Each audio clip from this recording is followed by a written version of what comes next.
අද මම කතා කරන්න යන්නේ නයිමිරිස් වගාවට නැතුවම බැරි පොහොර එකක් වෙන K44 පොහොර එක ගැන. ඉතින් අපි බලමු කොහොමද නයිමිරිස් වගාවට K44 දාන්නේ.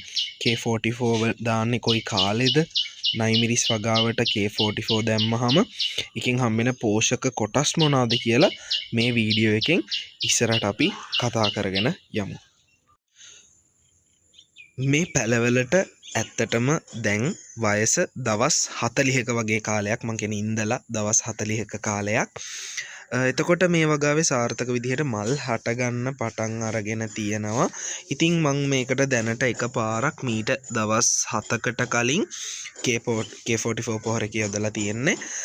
දැන් අද මේ දෙවනි පාරට මේ පොහොර එක යොදන්නේ වගාවට.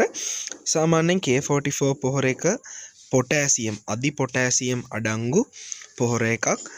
මේක වගාවේ මල් හා පළ හට ගන්න කාලේ සුදුසුයි. වගාවේ වර්ධනයට සමබරව පවත්වාගෙන යන්න පුළුවන් වර්ධනය. අනිත් එක තමයි ගොඩාක් අයට ගැටලුවක් වෙලා තියෙනවා මේ වගාවේ මල් හැලෙන එක. ඉතින්